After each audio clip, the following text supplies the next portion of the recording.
Բլոգեր Քրիստինա Մարգարյան, ով գտնվում է հղիության վերջին շրջանում, նոր տեսանյութեր է հրապարակել ու պատմել իր օրգանիզմում կատարվող նոր երևույթների մասին։ Քրիստինան անկեղծացել է ու իհարկե հոլովակում ներգրավվել նաև իր մայրիկին։ Առաջարկում ենք լսել նրա խոսքը։ Ուզում եմ հասկանամ, խիա միշտ այդ թարս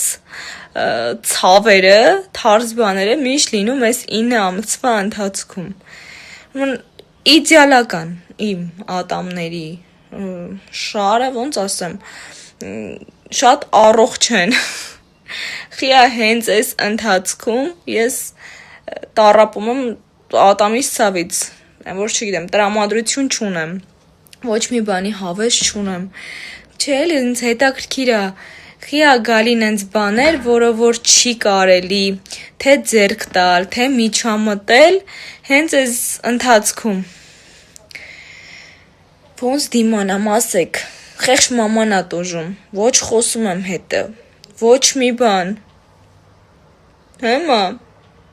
Չես խոսում մի խոսա, սաղին է ծավում, քոնը ատամն է ծավում, իմա սաղ տեղ ես ծավում։ Ահորա։ Հենա արդեն գրում են, որ իրանք էլ ունեն, գրեմ են 8 ամսեկան, ահա որ ատամնացավ են ունեցել։ Դու որ ասում ես սաղ տեղերը ցավում էր, քոնը ինչի ցավում, լավ։ Ես մարդ չէի։ Չէ, հիմա, որ ասում ես հիմա ցավում է սաղ տեղերս։ Բա ինչ անեմ, կարալևա եմ պահում։ Լուսը բացում է, չայ է դիր, հացը դիր, մի քիչ է տանցում է, լվացկա տունա, տեղա, վայ տեղ ենք եթում, վայ էստա, վայ ենա։ Ինչ, տեզի հեշտ է պահել։ Տիկին, մի րոպե։ Ինչ տիկին։ Ես ընդամենը ասում եմ ցավում է։ Խես դու դժգոհություն։ Բաց չէ որ ցավում է, որ կոմի ատամը ցավում է, այն մի կոմի ձխի մի հատ խփում ես, այն մի անից ատամի ցավն անցնում է։ Դե մի հատ տեղ տուր։ Ողջի չես հասկանում, դեղ չի կարելի վայ։ Այսօր ամբողջ օրը ուզեցի չտվեց։ Հարաճ ջան։ Չի հասկանում։ Հա, բայց քո սրտով է, չէ։ Հա, բայց անցավ ատամի ցավը։ Մի քիչ։ Շատ սիրունա, շատ։ Մաման ուրախանում է ծաղիկ ստանալուց, ես ամեն պահը վայելում եմ, բայց մաման չէ։ Ասինքն Դու անդադ կռիվ ես անելու, ովա տանելու թափի, ոնց եմ տանելու։ Կռիվ չեմ անում, օրը որ գալիս է, որ պետք է ծաղիկները արդեն չորացել է, պետք է տարվի թափվի, մեր տանը կռիվ է։ Ոչ մեկ չի տանում։ Տենակ որ մեկն է տանում։ Հələ ես կարամ բարձրացնեմ, բա կա ծաղիկներ այնքան մեծ է։ Հələ ինչ ծաղիկներ է գալու դու չգիտես։ Այսօր չէ։ Գա, բարով գա։ Շուտով, բայց վայելում եմ, ես սիրում եմ։ Ինձ ուրախացնում են, չեն թողում մի տեղը ցավը, չեն թողնում։ Հիմա լավ ես։ Հիմա արդեն լավ եմ։ Վայ, որ իմանամ շատ լավ ես զգում, քեզ Արամ Մելիքյանի կինը Լիլիթը իր 2 երեխաների՝ Տիգրանի և Ստելայի հետ մեկնել է Հունաստան հանգստի։ Այդ մասին իր ինստագրամյան էջում հայտնել է Ստելան։ Նա նոր լուսանկարներ է հրապարակել, որոնցից մեկում ինքն է, ապա Տիգրանը։ Նա առանձնակի ջերմությամբ ու հուզմունքով նշել է նաև, որ մայրիկի հետ է մեկնել սպասված հանգստի։ Դե իսկ Star News-ը ներկայացնում է այդ հրապարակումները, որոնք Ստելան արել էր իր ինստագրամյան էջում։ Իսկ մենք շարունակելով խոսել Մելիքյան ընտանիքի մասին, հավելենք նաև, որ Ստելան այս պահին Հայաստանում է։ Նա շարունակում է նկարահանվել «Գոյամարտ» հեռուստասերիալում։ Էլիզա Մելիքյանը ինստագրամյան հարթակում հարց ու պատասխան էր կազմակերպել, որի ընթացքում հետևորդներից մեկը անձնական հարց էր գրել։ Եթե ունեք ընտրյալ, երբ ենք տեսնելու, երբ եք ամուսնանալու, գրել էր նա, իսկ Էլիզան պատասխանել էր հետևյալ կերպ.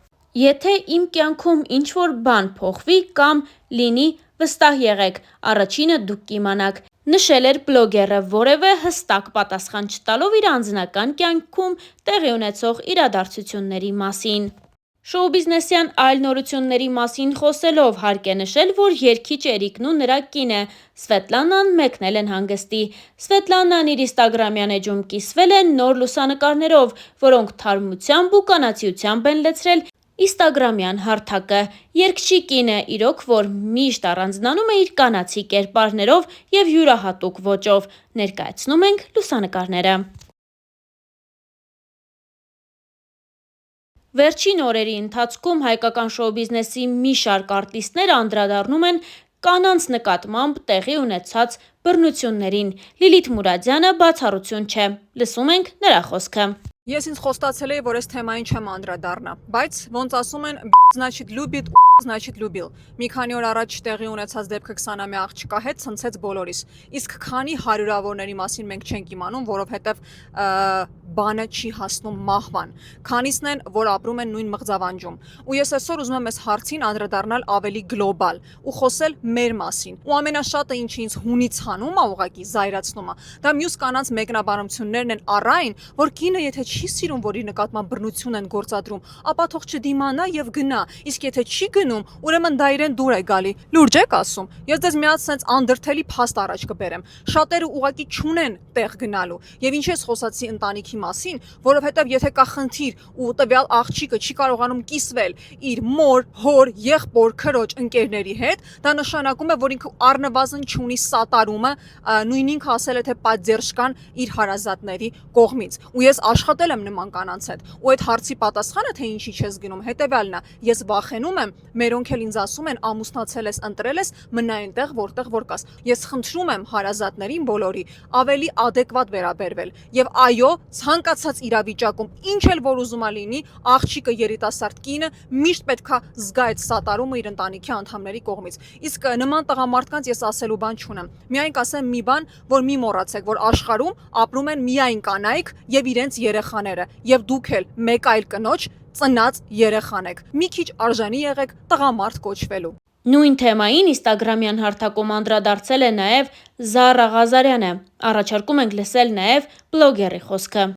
Կանանց հանդեպ բռնության թեման ակտիվորեն սկսում է քննարկվել միայն երբ տեղի է ունենում անդառնալի դեպք։ Մնացած դեպքերում արժեզրկվում է աբյուզիվ հարաբերությունները մեդիայում դառնալով հումորի առարկա, թիրախավորվում են ամուսնալուծված կանայք պաթետիկ տեքստերով, ինչ որ խումբ որոշում է X կնոջ հաշվին, ով ամուսնալուծվել ավելի բարոյական, ավելի ճիշտ, ավելի լավ է երևա եւ սկսում է պիտակավորել ու թիրախավորել այդ կնոջը։ Մյուս կողմից այդ նույն շրջանակը հաջորդիվ դատապարտում է կանանց, ովքեր բռնության են ենթարկվել։ Այդ հող ամուսնալուծվեր, ինքն է մեղավոր, ինչ չի ամուսնալուծվել, որ հետո այդ կինը ամուսնալուծվի, քո նմանը նորից թիրախավորի այդ կնոջ, ասի լավ կինը կպահեր հարաբերությունները, ախր ամուսնալուծվել ավելի հեշտ որոշում է։ Իսկ կթողեք կանանց։ Ամեն անգամ այսպիսի